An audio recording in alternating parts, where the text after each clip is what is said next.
हे तुम्ही सगळं बघताय ना, हे पावसाने एवढं सगळं नुकसान झालेलं आहे. एवढे जास्त आंबे सगळे पडले होते आणि तुम्हाला व्हिडिओमध्ये थोडेच दिसत असतील. झाडाच्या बुंध्याला ना मी जो वाळलेला पाला असतो तो सगळा टाकलेला आहे, जो मल्चिंगचं काम करतं. तर त्यामध्ये बरेच आंबे आहेत अजून आणि भरपूर आंबे पडले आणि खूप मोठं नुकसान झालं. पण हे नुकसान काहीच नाही, ह्याच्यापेक्षा खूप अजून मोठं नुकसान आहे. ते मी तुम्हाला पुढे व्हिडिओमध्ये दाखवते, सांगते. So stay tune. एवढे सगळे आंबे बघा हे सापडले. तुम्ही चांगले चांगले बाजूला काढले होते आणि बाकी मग थोडेसे डाग पडलेले वगैरे आंबे आहेत ना, ते मी बाजूला काढले.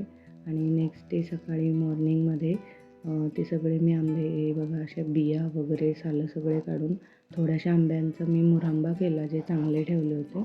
आणि बाकीचे ह्या मोठ्या कुकरमध्ये ना एक शिट्टी काढून घेतली आणि ते शिजलेलं सगळा गर स्पूनच्या साहाय्याने असं काढून घेतला आणि मिक्सरला फिरवला. तो एकसारखा झाला आणि मग मोठ्या पातेल्यामध्ये मी गूळ घालून त्याला शिजवलं पूर्ण अगदी ट्रान्सपरंट होईपर्यंत. आणि त्याच्यामध्ये लाल तिखट, थोडीशी हळद, सैंधव मीठ आणि थोडीशी काळी मिरीपूड असं घालून ते पूर्ण ट्रान्सपरंट होईपर्यंत शिजवून घेतलं. आणि मग ताटाला असं तूप लावून हलक्या हाताने एकदम एकसारखं सगळ्या ताटांमध्ये स्प्रेड करून घेतलं. आणि 2 दिवसांनी खूप जास्त चांगलं ऊन कडकडीत पडलेलं.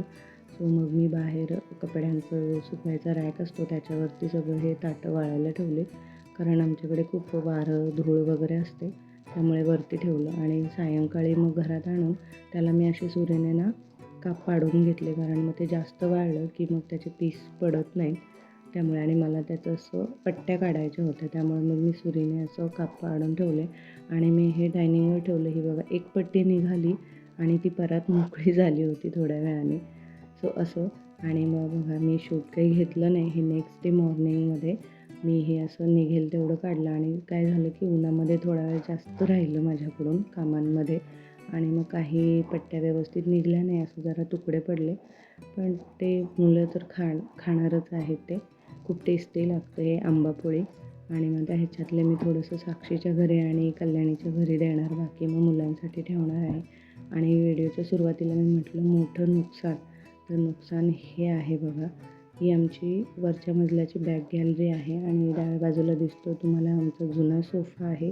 तो चांगला आहे म्हणून मग आम्ही इकडे वरतीच ठेवला आहे. गॅलरीत माझा झोपाळा पण येते.